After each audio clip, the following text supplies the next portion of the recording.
Welcome to Explosive Enterprises, and today we're reviewing the gun from Heat. No, we already did that one. We did that one too.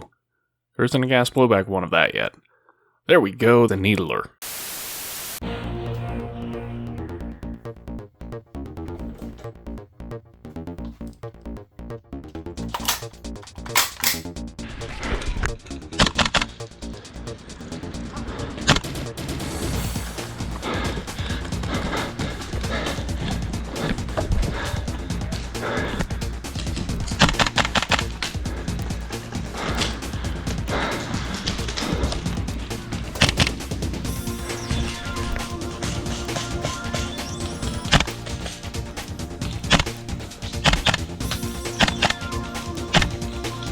Hit! Good trade! Good trade!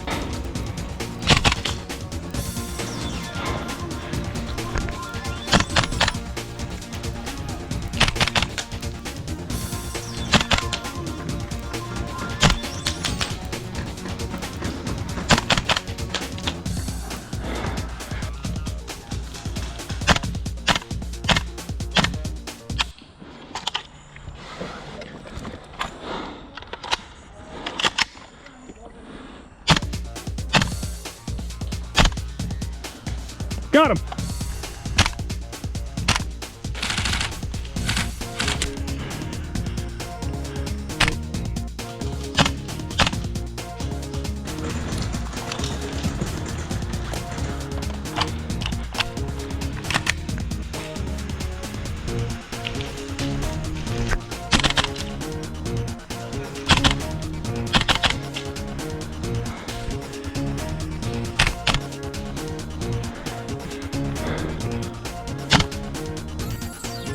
My dream is to be on the Explosive Enterprises.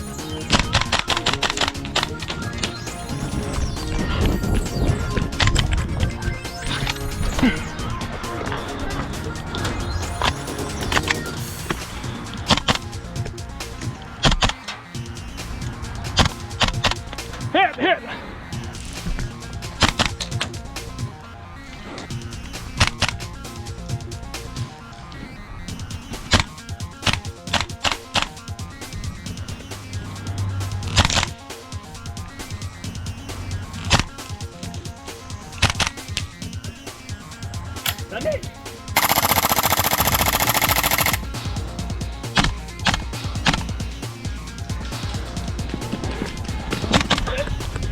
Did you shoot me? No, I didn't shoot you.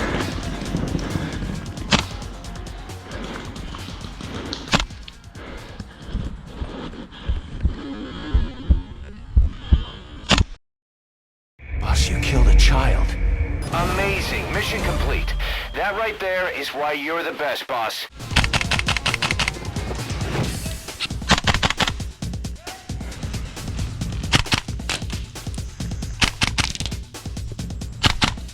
Got him.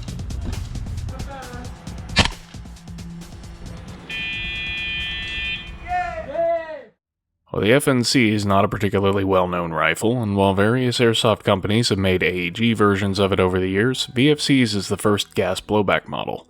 We've been eagerly anticipating this release and have a lot to talk about, so let's start as usual with a bit of background about the rifle it's based on. In the early 1960s, Fabrique Nationale realized that despite the wild success of the FAL, it was a technological dead end. The tilting bolt action had some shortcomings, and the amount of machining involved in FAL production made it expensive in an era where competitors were investing in stampings and forgings. For an intermediate caliber, cost-cutting successor, FN went back to the drawing board and in 1966 delivered the FN Carabine Automatique Légère, or CAL. You know, I want to just call it a cow, but then I have to say foul, and that feels wrong, but now I'm overthinking it, and cosmetically the CAL looks a lot like the FAL, but where the FAL used short-stroke gas operation and a tilting bolt, the CAL used long-stroke operation and a rotating bolt, along with relocating the recoil spring to the piston.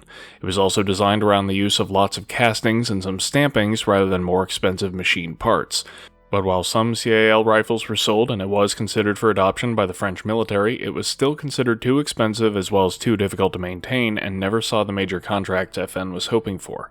But in the mid-1970s, trials began for an official NATO service rifle, prompting FN to try again and iterate further. A simpler AK-like bolt face, a simpler carrier very similar to that of an AR-18, A stamped steel upper receiver with welded-in guide rails, much like H&K's, and a forged aluminum lower receiver clearly patterned off an M16 and designed to accept the same magazines.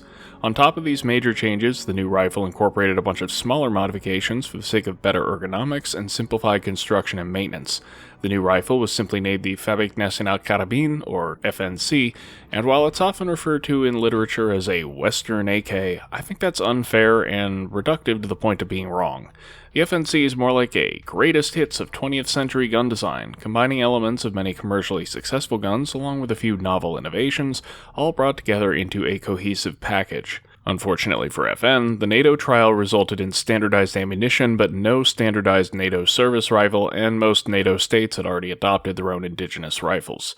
Indonesia adopted the FNC in 1982 and would eventually license manufacturing rights, while Sweden tested it extensively and adopted their own license-built variant in 1986, designated the AK-5. Ironically, in FN's home country of Belgium, it wasn't until 1989 that the FNC was adopted to replace the FAL as Belgium's standard service rifle. We can't find exact production numbers, but the rifle was apparently manufactured until 2004, while as of 2024, the FNC is no longer in Belgian service. Its legacy lives on in the form of the FN SCAR, which, oh god, do I have to call it an SCAR? Which shares many design elements. The old FNCs are destined either for destruction or for donation to Ukraine, where they've been seen in use by foreign volunteers. Despite adoption by multiple countries, availability on the civilian market, and actual combat use, it's odd how little pop culture presence the FNC has. In the US, the FNC is actually something of a cult classic rifle among machine gun shooters, because while only around 6,000 were ever imported, there were almost as many legally registered transferable auto-sears, and for a long time getting an FNC plus a sear was the cheapest way to legally acquire a fully automatic rifle. One such commercial FNC was, of course, immortalized by Hollywood through the well-known film XXX. Man, are they still making those? Anyways, those commercial market FNCs are a little different from the military models. What we have here is an airsoft replica of a select fire commercial FNC, and specifically an early one at that. We'll note the details and differences as we go, but starting with overall impressions, at first glance the satin black of the entire gun makes it look like yet another pot metal replica. Not so, as this is actually an epoxy paint finish applied to a mix of aluminum and steel parts, which while not a particularly flattering finish, is accurate to at least the steel parts on the real thing. Let's go part by part. At the front, the muzzle device is a steel replica of the FN combination device, which uses standard 14mm negative threading. It's similar, but not quite identical to the device included on the VFC M249, and on the real gun this is meant to serve as both a flash hider and compensator. That does mean it's supposed to be timed with the flats on either side, but the VFC is not timed out of the box. The real thing is timed by using shims, or you can just use threadlock or Teflon tape on the threading to get it to stay at the right position. Oh, and as a bit of trivia, the spring collar on this muzzle device is intended for rifle grenades. The outer barrel extension is also steel and incorporates lugs for the sling swivel, but no bayonet lug as on the military models. Right behind the sling swivel there are additional lugs intended for a clamp-on bipod, and out of the box it was covered by heat shrink tubing. We can't find any evidence for this being used on real guns, so we removed it. Next is the steel handguard retainer, which just pops in and out of position. It clips over the gas block, which is a cast aluminum piece rather than steel like the real thing. This block houses the gas cutoff, which is also a grenade sight. Again, this is steel, though the axle itself is aluminum. I'm not holding my breath, but it would be pretty cool if someone were to make a rifle grenade to chuck tag-ins with. The front sight adjusts for elevation by screwing it in and out, pretty straightforward. On the front of the gas block, this screw replicates the gas adjustment of the real gun, but here it actually secures the screw which clamps the block to the barrel. The handguards are steel with plastic grips riveted in. This design is derived from the wood and steel Israeli FAL handguards, which a lot of people consider to be the best FAL handguards both for comfort and heat insulation. Unlike the VFC FAL handguards, these have no creak or flex. They're solid in the hand and lock up tightly. At the back of the handguards, we find this lever, and this is actually the gas regulator. Rather than put the regulator up at the gas block, which will be the hottest part of the rifle after any live fire, the FNC puts the lever as far back as possible. Turning this lever from left to right blocks off a vent hole up by the gas block, which on the real gun is how you switch from normal to adverse mode to give it more gas if the gun is failing to cycle. While this has exactly zero function on the airsoft replica, it's indicative of the sort of simple, clever, and original design that this gun is full of. Now we reach the upper receiver, which is a big slab of stamped steel with features welded in. Yes, these are actual welds, not fake welds like on the aluminum M249, and they mimic the process by which the actual guns are made. At the front, a steel trunnion houses the front optics lug, the barrel, and the front takedown lug, and is welded into the receiver. Along the sides, we see a bunch of welds for the rails in which the bolt carrier rides, and the faux ejector on the left. And at the back, this rear sight assembly is a very close copy of that of the M16A1. Every VFC FNC we've seen has had this welded on very slightly canted, rising a bit at the front, but this has no functional implications. The sight has 250 meter and 400 meter apertures and adjusts for windage via a screw on the right side. Note that by default both apertures are the same size as just over a millimeter, but we bored out the 250 meter aperture to 2.5 millimeters for better acquisition at close range. The upper also has the only manufacturer's markings on the gun, which consist of the FN logo with the designation FNC 556 and a serial number. The guns are individually serialized, and numbers so far suggest that the first run is somewhere over 1,000 guns worldwide. On the opposite side, the charging handle and dust cover are steel, but the bolt carrier itself is not. This dust cover is a spring-loaded mechanism that you may recognize from the M249 and gets pushed out of the way by the charging handle as the gun cycles. This is also a style commonly found on commercial guns compared to a blockier enclosed unit that we believe was used on early FNCs. The charging handle can be pulled out to lock the gun open, but it gets loose over time and this causes two small problems. First, it's possible to accidentally pull the charging handle out while racking it, and that locks the gun open, which is embarrassing. Second, there's nothing stopping the charging handle from potentially pulling out while cycling, and if that were to happen, it would hit the corner of the ejection port. One solution is to reinstall with the stepped side of the charging handle facing up, and this locks it in the track and it cannot pull out at all. That disables the manual hold open, but also eliminates those two problems. Down on the lower receiver, we see the cross pins, which are all steel, though note that we have refinished the rear takedown pin after scraping most of the finish off in the course of making this video. There's also the magazine release, which is an aluminum button on a steel shaft just like an AR. Notice that this has no fencing, much like early ARs, which leaves it exposed to accidental engagement. And this is the AR-like oval style used on commercial guns, where military FNCs instead have round mag releases. As far as finish, while the VFC lower uses the same black paint as the upper, the real thing would be anodized black. This looks as it should, it just isn't 100% authentic. On the left side, the selector is steel and clicks around clockwise from safe to semi to 3-round burst to full auto. This rounded selector design is also one of two styles, with a more elongated shape found on early military and commercial guns. This is not a light selector, you need to put some real emphasis into switching position, and it doesn't click into place so much as settle in position. It takes a deliberate effort to switch fire mode. Below that, we have a trigger and trigger guard, which are both steel, and the pistol grip. It's identical to an FAL pistol grip and can be swapped out for an M249 grip, as we'll show later. The plastic is fine, with a bit of texture not far from the real thing. It can be swapped out for a real one, but there's no real need. Note that later FNCs came with an enlarged trigger guard and M249 or rather Mini-Me style pistol grip is standard, so this represents an earlier variant. Lastly, the para stock assembly is almost entirely aluminum, which is accurate to the real thing, though the upper tube has a plastic sleeve which, according to a comment on a Forgotten Weapons video, was implemented on the real FNC after the commenter had someone under their command lose part of his nose to a frozen stock. Fair enough, I guess. It also has a plastic spacer in the middle, just like the older Mini-Me stock, to help keep fingers from getting trapped. Notice that this stock has a slight downward angle, putting the rifle a little higher relative to the shoulder, and meaning the height of the sights over the stock varies depending on your stance. This stock also had a tiny bit of play out of the box, which is frankly annoying because this para stock is designed in a way that it should lock up tightly. Basically, spring tension should be constantly forcing the stock up into the latching mechanism, but here it's able to bottom out and produce a bit of wobble. A layer or two of electrical tape to shim it fixes it, and some other owners have reported solid lockup with no alteration, so this may not be necessary to begin with. While the stock itself is solid and has a lightly textured butt pad below the sling loop at the top, to fold it, it's necessary to push the locking button in, then pull the stock down, then swing it over, and then you can better see where we added tape. On the real thing, I could now unfold it by just pulling it open, but the geometry here is not quite right, and that instead just grinds the corner of the stock as I've inadvertently done to this one, so it's instead necessary to again push in the release, pull down the stock, and swing it open. The magazine is exactly the same as the V3 mags we've featured on this channel a few times now, except black instead of gray. The real FNC magazines are FN-produced steel Stanags as compared to aluminum for USGI ones, and have different followers, but that has no significance here, and the only difference is color. Overall, while the black finish does not immediately convey the quality of materials the way bluing or parkerizing would, most of this replica is steel with only a few cast aluminum parts. In fact, the only externally visible part that should be steel but isn't is the gas block, along with the section of outer barrel hidden under the handguards. This is a large and hefty gun at about 3¼ kilograms or 7¼ pounds empty, and the only plastic to be found here is on the handguards and pistol grip.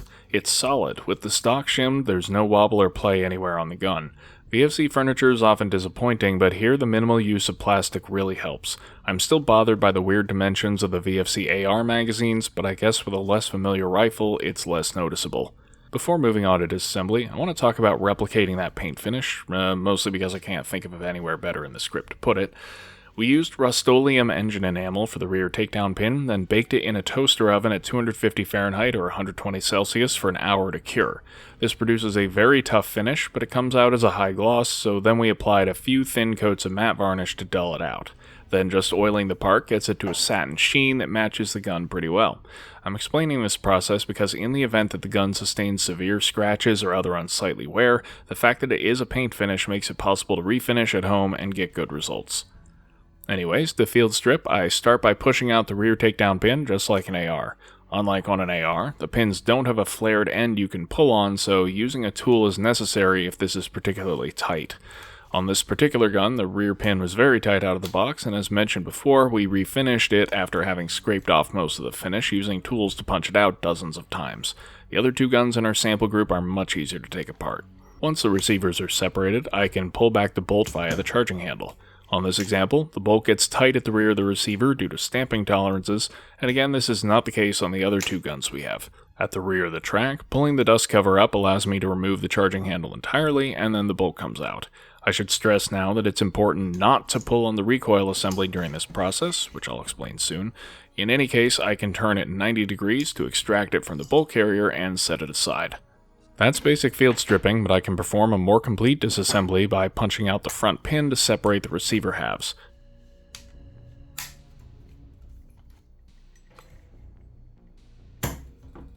For good measure, let's take off the handguards by pushing the retainer clip forwards, then they come right off.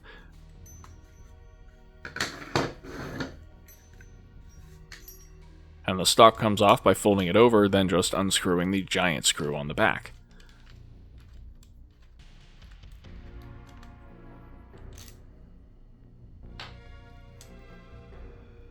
Alright, now let's go piece by piece and start with the barrel group.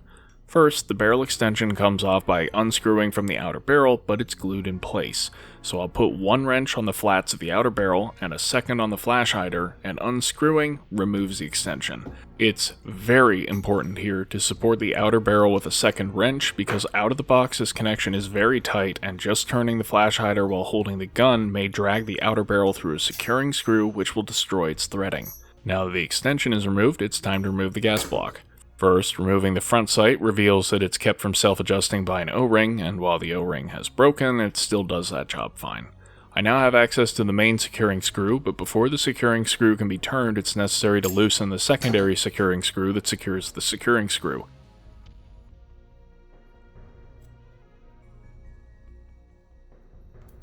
Cool, so now with the securing screw loose, I can unscrew the securing screw and the gas light block is now unsecure.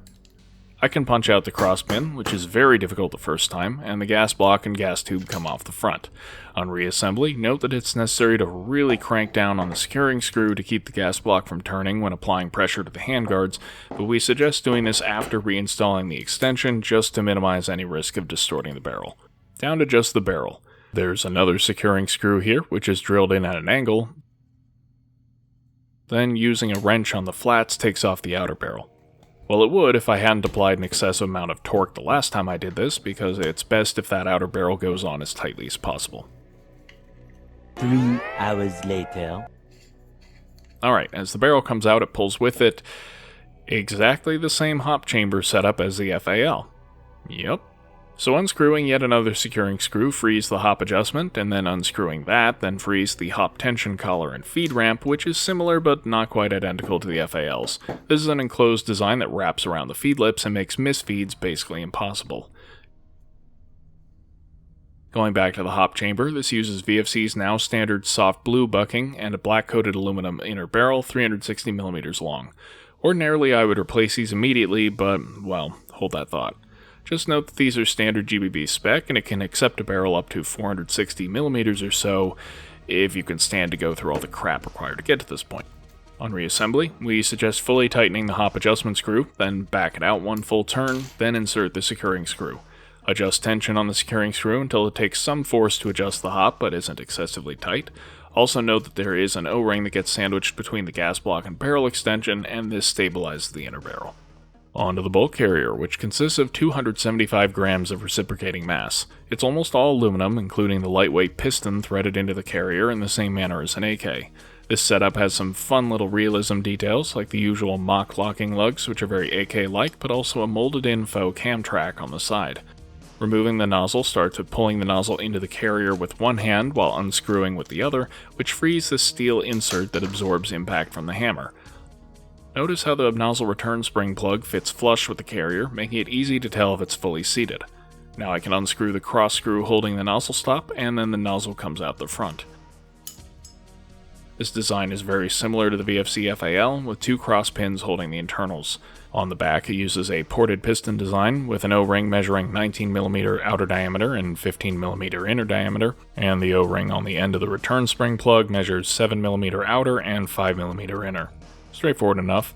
The nozzle stop is steel, and while it is not buffered by any sort of O-ring as on some other designs, it has a large contact surface and we haven't noticed any wear so far. Back to the nozzle, I pop out the rear pin and the return spring comes out. Pop out the front pin and I can drive out the rocket valve. Now before we look at the rocket valve in this gun, let's look at the stock valve. It produces about 1.3 joules at room temperature, and it's a little different from the normal VFC design. It has a stronger spring and a thicker rear cap, and within the nozzle the cross pin mounts further forwards than usual. As a result, we tried a bunch of different adjustable valve setups, but none of them produced stable, consistent results except inverting an adjustable valve as we showed in our VFC M16A1 review. This produced a stable adjustment range up to 1.5 joules at room temperature, but I wanted a bit of wiggle room to account for colder temps, so we added a 2mm hole in the top of the valve. Sounds silly, but this adds just a tiny bit more throughput without compromising the consistency that comes from restricting the flow of air by inverting the valve. Now note that this one is an adjustable valve converted from a VFC AR valve, but after filming we experienced a peculiar issue with it getting stuck forwards, so it was eventually replaced with a CL project valve set up identically, and that has been working fine. Also note that installing a longer inner barrel will increase the power with the stock valve, or at the adjustment limit with an adjustable valve, and just flipping over the stock valve will reduce it to about 1 joule at room temperature. Lastly, there was something else that came out with the rocket valve. This appears to be a flow restrictor which sits between the rocket valve and return spring. Omitting it has no apparent effect on blowback, so we assume it to be an anti-siphoning measure to help keep liquid propane from causing problems inside the gun, and it does seem to work pretty well at that, as we'll see later. The charging handle is a single chunk of steel, adding another 14 grams of reciprocating mass. Notice that one end has a small step in it. This is the side that faces downwards by default, allowing it to pull out to lock open the gun. The recoil assembly is captive, which is accomplished with this tiny roll pin running through the guide rod. When the gun is assembled, the spring stack is forced to compress just slightly so that it won't touch the roll pin, so it's just there to retain the springs during disassembly. The reason I said not to pull on the end plate to remove the bolt is because once the action is broken open, that roll pin is the only thing keeping the recoil parts in. Yanking on the end plate puts all that force directly on the roll pin and can easily bend or even shear it. If you do end up needing to replace it, a 1.5mm diameter, 6mm long roll pin is a drop-in fit. Anyways, behind the roll pin we have a washer to contain the springs, a short but very stiff spring, a steel spacer, a long but weak main recoil spring, a plastic short stroke spacer, and the steel end plate. At first glance, this looks like VFC's usual setups where you have a weak recoil spring that compresses first, then at the very end of travel, that stiff spring compresses to soak up residual energy. But that only works when the springs are separate and parallel. Instead, as I compress the spring stack, you can see that both springs compress as they evenly distribute the force in series, essentially functioning as a single spring with a constant rate until the weaker one is fully compressed, which in the default setup will never happen because the bulk carrier will reach the end of its travel before the weak spring can fully compress. This short spring and steel spacer may be intended to instead serve as a debounce mechanism on the forward stroke, but probably not by much as this spacer weighs just 13 grams, which along with the carrier and charging handle achieves a total reciprocating mass of about 300 grams. Taking out the screw on the back frees all these parts without having to touch the roll pin. Now by default, the short stroke spacer gives the bolt carrier 3 inches of travel, the same as VFC ARs.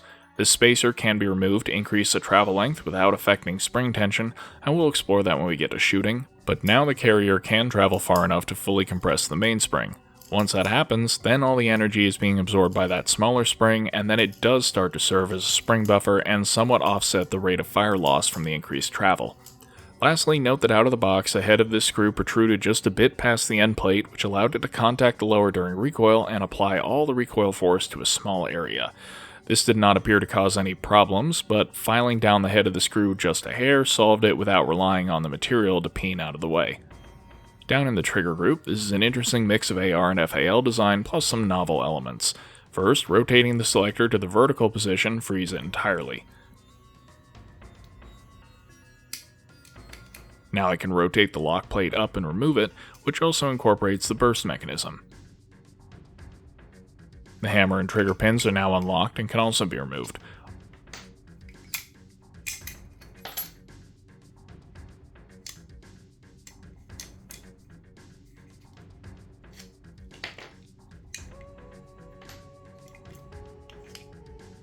All these parts are steel, including the lighter colored disconnector and burst pawl on the hammer, and they all come well greased from the factory and show little wear from about 5,000 rounds with no maintenance. In fact, the only part here that isn't steel is the pin that does nothing except hold the hammer spring. The one part that might be slightly concerning is that the contact surfaces on the hammer are very narrow, but again, steel, and if they do wear down, there's plenty of material here to file it back into shape, so we're not worried. I'm going to reassemble it to demonstrate function, and there are a few small things to watch out for. First, make sure to pull down the trigger spring when reinstalling the trigger. Second, the hammer spring goes through the side of the retaining pin with a slot. Third, be sure to fully press all pins in so that the lock plate can engage. And fourth, make sure that the lock plate sits behind the nub on the selector as it is easily bent.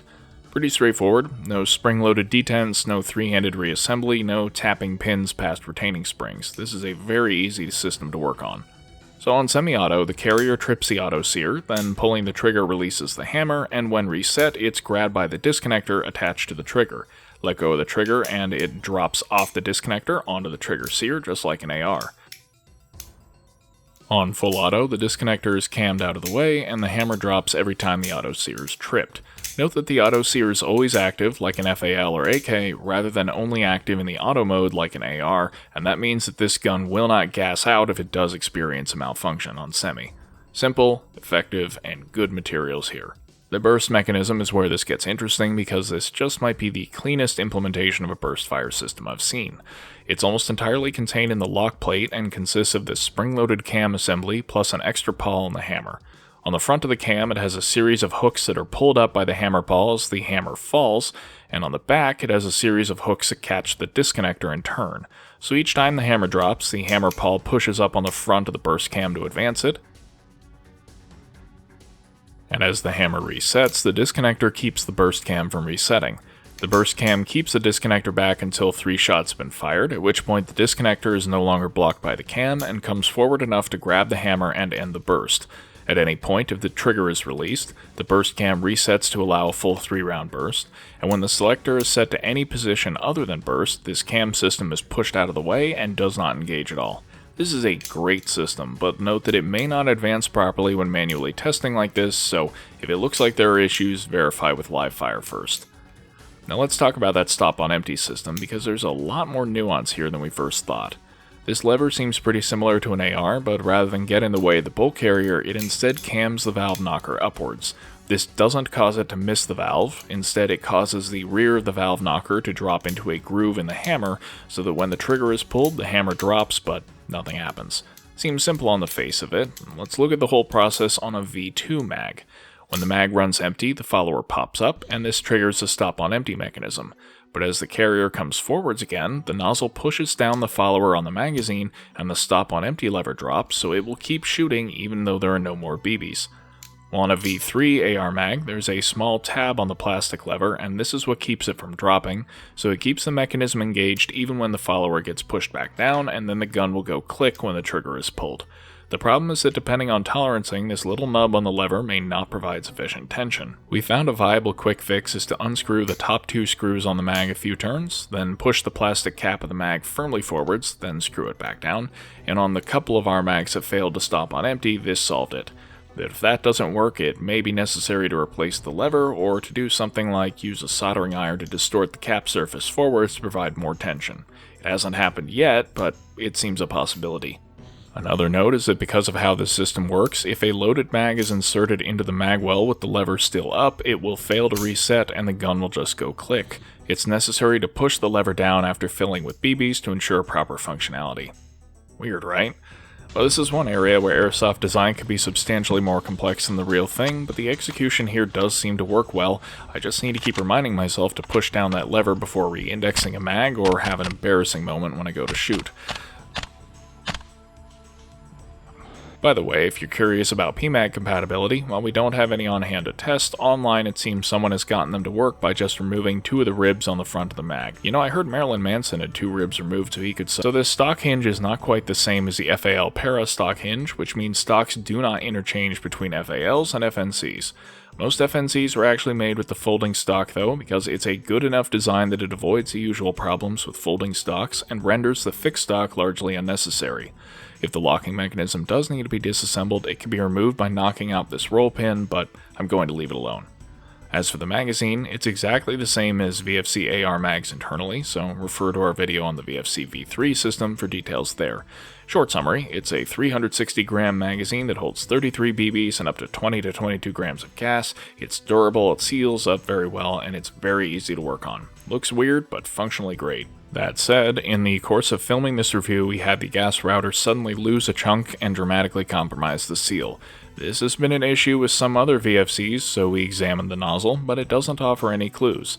This taper ensures that the nozzle pushes the router down rather than tearing into it, and there are no sharp edges here that might erode the rubber, plus none of our other mags or the other 2 guns have done the same.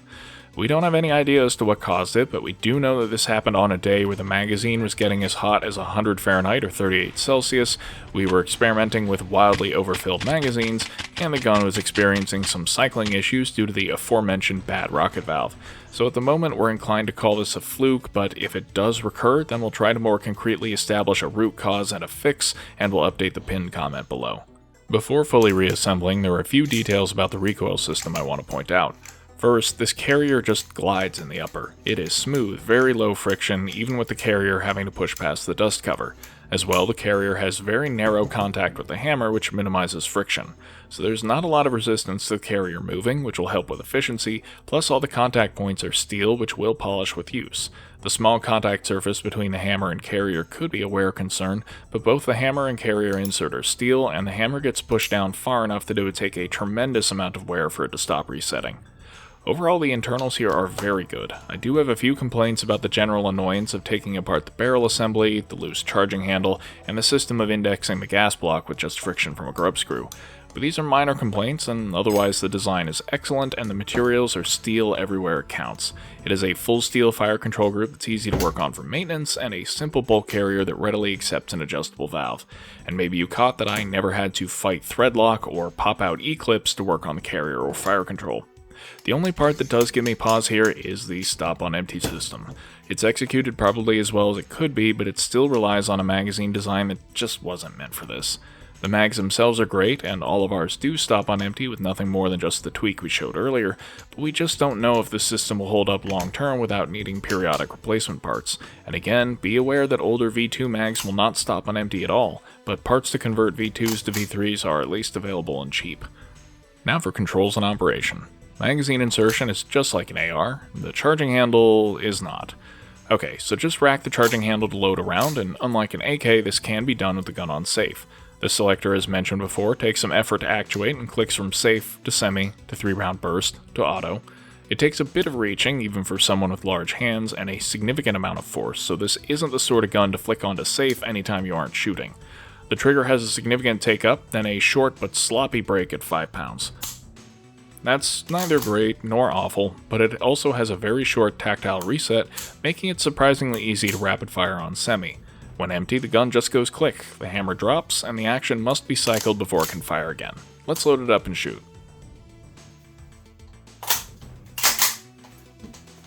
Actually, hang on, do that again, past self.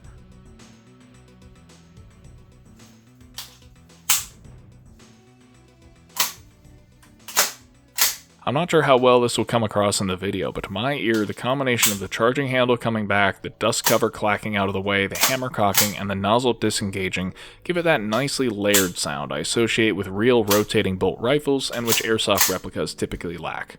Okay, carry on.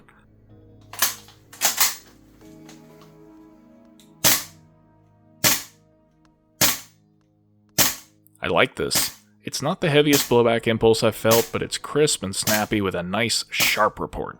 It isn't quite as loud as the FAL, but it's on the louder side of gas blowback replicas and distinctly unpleasant to be standing next to. Now, as mentioned earlier, it is possible to remove the short stroke buffer on the FNC, but in the exact opposite of the FAL, I think this actually worsens the feel rather than improving it. It isn't bad, it's just that where the FAL benefited a lot from throwing its mass at greater distance and still smacked hard into the receiver, here it feels like the longer travel just robs the carrier of its punch. As mentioned earlier, the default short-stroked setup has the same travel length as a VFC AR, so it's still a decent amount of travel plus some slap and a crisp, quick cycle. For the rest of the video, we'll have the buffer back in place, and we strongly recommend leaving it short-stroked. So let's talk efficiency. At 1 shot per second at 70 Fahrenheit or 21 Celsius, we see about 190 shots before it starts failing to fully cycle, with gas out around 200. That's better than the already pretty efficient VFC ARs despite using the same mags and comparable reciprocating mass, which points to the low friction in the recoil system and good nozzle sear. In full auto, it can manage 3 full mags of 30 rounds apiece with time to warm up between.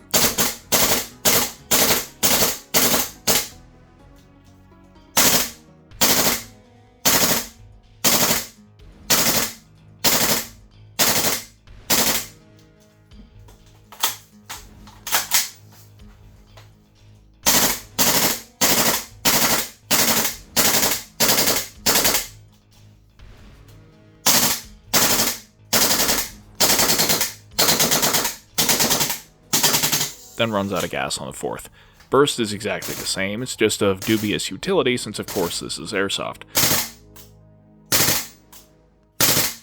One thing that stands out to me is that even with a totally full mag, this gun seems to have no problem just chugging along in full auto despite clearly siphoning liquid from the mag, so that nozzle insert does seem to accomplish the intended task. Now we test with the mag chilled to freezing, and with no modification to the gun, it gets around 90 shots in continuous semi-auto before failing to fully cycle, and gas out around 100. Like with the FAL, the ported nozzle seems to help with sealing at low pressure, so we aren't at all worried about cold weather, and it has no trouble clearing mags. On the Chrono, with the inverted and modified CL Project adjustable valve, we see a slightly high first shot, but then decent consistency after it settles down. Still the occasional spike, but never exceeding a 10 FPS delta from shot to shot, and overall cooldown over the course of a mag is around 0.2 joules. At range, because of the same hop setup as a stock FAL, it should perform poorly. Well, it doesn't, and I don't understand. Well, you got me. By all accounts, it doesn't make sense. I would think this is a fluke, but all 3 of our stock FNCs perform outstandingly for out-of-the-box guns, showing a little bit of hop variance which has improved with use but almost dead-on windage. We might experiment with an aftermarket inner barrel and other hop setups to see what we can achieve and maybe determine why these perform so much better than other VFCs using the same buckings, but this is great, and most players will be happy with the stock hop performance. In fact, I think most players will be very happy with the stock performance, period.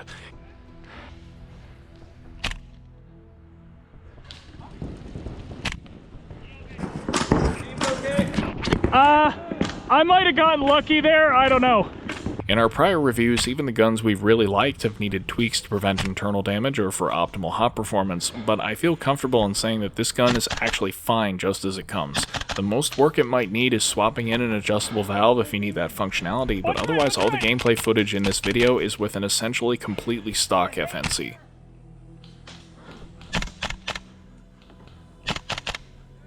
Got him. From a practical standpoint, well, there's a catch. So here's a 14.5-inch AR. We've heard airsofters with twig physique and no CQB skills call this too long to be practical, but for everyone else this is a nice compact size. Here's an AK, just a bit longer, but still a carbine in overall profile. Now here's an M16A1, a full-size rifle with a 20-inch barrel. Despite my ergonomic praise in a previous video, this is undeniably a rifle you need to learn how to work with. And finally, here's the FNC. It's longer than the M16 with a significantly longer length of pull and almost a pound heavier too. From talking online, a lot of people seem to have gotten misled into thinking the FNC is carbine sized, and suffice to say that is not the case. Really, this is more or less just a FAL Para in 5.56 with nearly the same barrel length, same pistol grip, and stock design, with a length of pull of a whopping 14.5 inches, and almost the same weight at 3.65 kilograms loaded, or just over 8 pounds. The rifle does balance very nicely over the magwell, with the pistol grip and forend evenly splitting the weight between them, but the long stock and long receiver push the weight out farther from the body than AR or AK shooters are accustomed to. As far as stance and weight management, all the same advice from our FAL video still applies here. I like this a lot, the long length of pull fits me and I find the size and weight manageable, but I am also a certified gorilla person, so your experience may vary. The furniture itself is solid, with the handguard in particular providing a great grip. It might look a little close to the magazine well, but with the entire rifle sitting further out than an AR, it feels natural. It has no flex, the ribbing provides a good grip, and it has a little bit of a molded-in hand stop too. Note that there is no good way to mount a flashlight to these handguards, so if you want a light, it'll either have to go on the barrel or the handguards will need to be replaced. The pistol grip also has a sharp angle that only really works with the length of pull being as long as it is, and is comfortable when shooting it bladed. Squared up, it can get uncomfortable in certain situations, but there's an easy fix we'll show later. The stock is, as I mentioned before, my favorite design of folding stock, locking up nicely and having a comfortable drop. The texture on the butt doesn't provide amazing grip, but it isn't terrible, and the plastic sleeve on the upper tube means no face contact with a boiling hot or freezing cold metal stock. As with any other rifle, the main use of the folding stock is to reduce length for carry and for storage. With the stock folded, this rifle reduces from 39 inches or 1 meter long to 30 inches or 760 millimeters. That's actually about the same collapse length as the 14.5-inch AR, so here's the one case where it actually is AR carbine sized, and you know, that does help to fit it in cases and gun bags. But acquiring a sight picture with this stock can be a challenge, unfortunately, as the sights sit just a bit lower relative to the stock than on an AR. I find it easy without FacePro, but even something as low profile as a steel mouth forces me to press against the stock to see through the rear aperture, so any kind of full face mesh mask is probably a no-go. The sight picture itself is excellent though, being essentially just an AR sight design with a very slightly longer sight radius than an M16 and with a narrower front sight. However, as mentioned before, the rear apertures are very narrow out of the box at just over a millimeter wide, and this does make it hard to acquire a sight picture under low light. Opening the 250 meter aperture up to 2.5 millimeters makes it a lot more useful as a CQB sight, but we don't recommend going any larger than this as it will become difficult to see the rear sight while focusing on the target. The manual of arms will also take some getting used to. As on the FAL, the selector is a pivoting lever actuated with the thumb, but it has a longer travel between positions, and engaging or disengaging the safety is not particularly quick.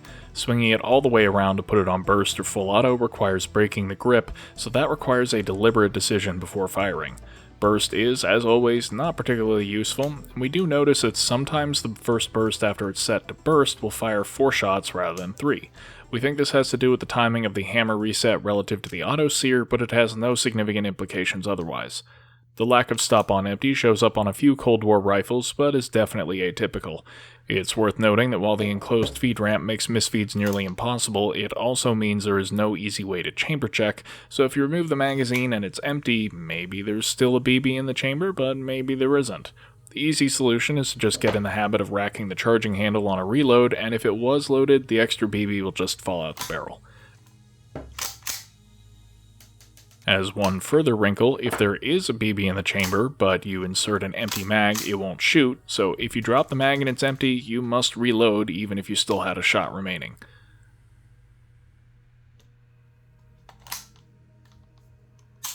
Speaking of the charging handle, this upturned design is a bit peculiar.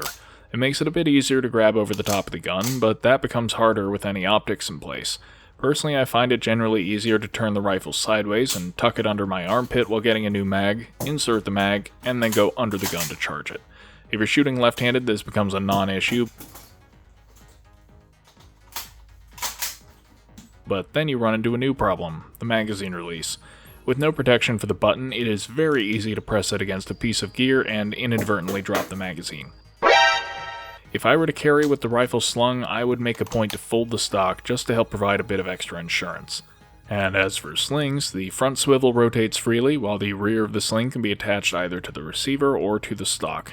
For carry, I think the receiver is the better location since it's not affected by whether the stock is folded or not, but for tactical sling usage, attaching it to the stock is still the way to go.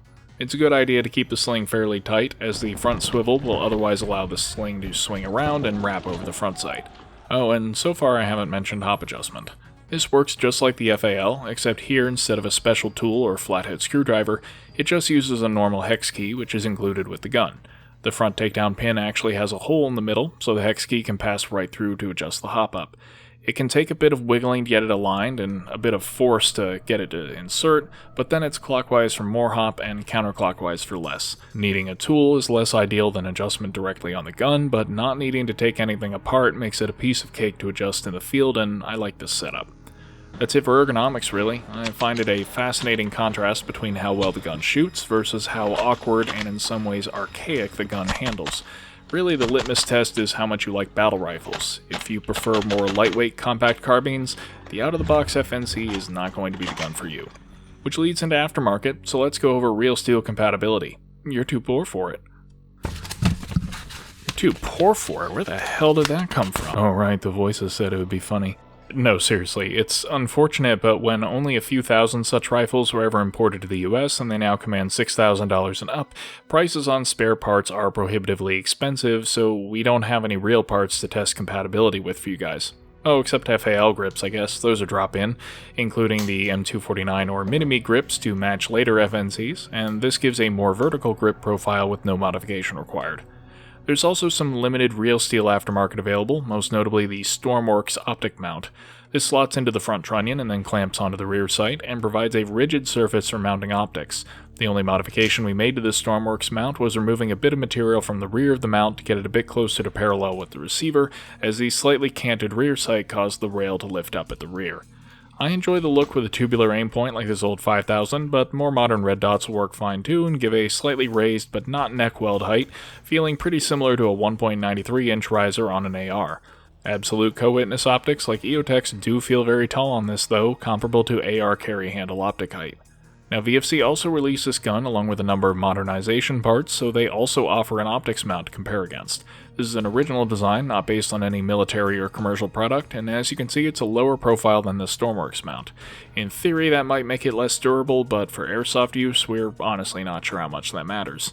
Well, with this mount, an EOTech or any other absolute co-witness sight feels comparable to a 2.1 to 2.2 inch mount on an AR, i.e. a Unity Fast or CAC Skyscraper, which is a very comfortable and usable height.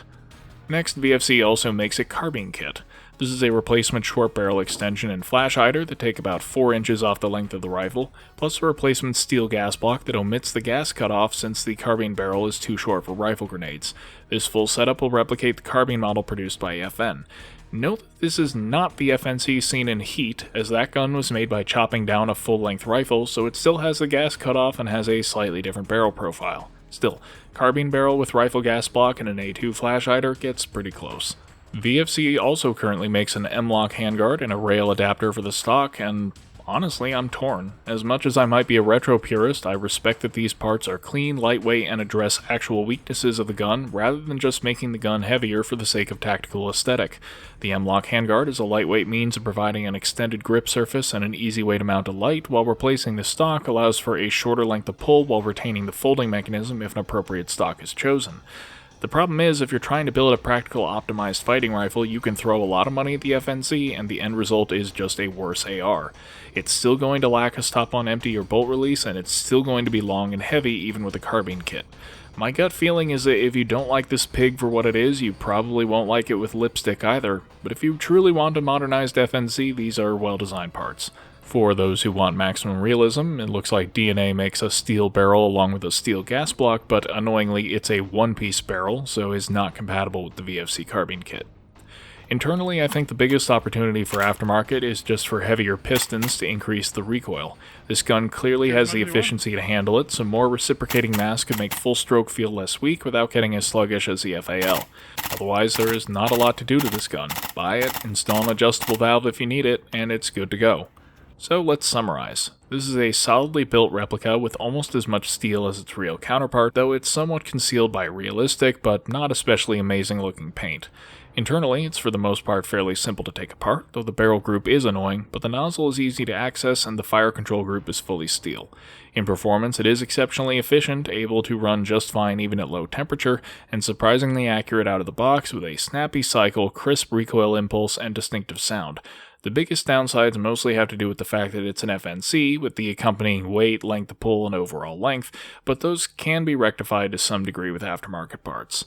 As for price, $550 USD plus shipping is a lot for a rifle. Even just comparing to other VFCs, that's more than the deluxe ARs, but there is significantly more steel here. It's hard to say that it's objectively worth it as a practical rifle just on account of its ergonomic drawbacks, particularly when the full suite of modernization bits will set you back another $160 or so, plus an extra 6 mags for a full combat load and shipping, and it's easily breaking $1,000, and that can go even higher if you want the proper full steel barrel and gas block.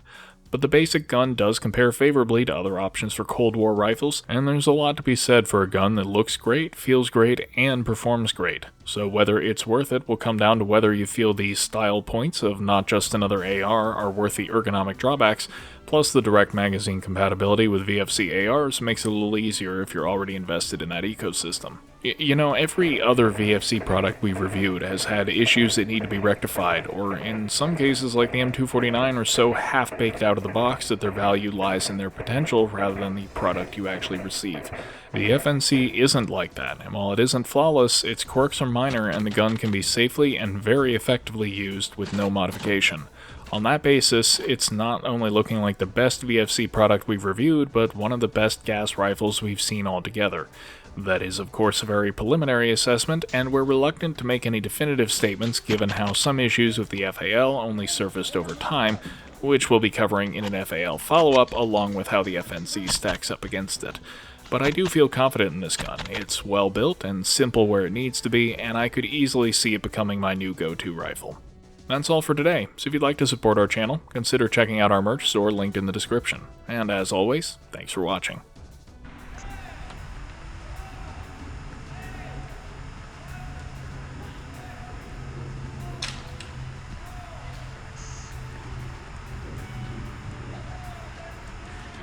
Oh my god, my fucking arm.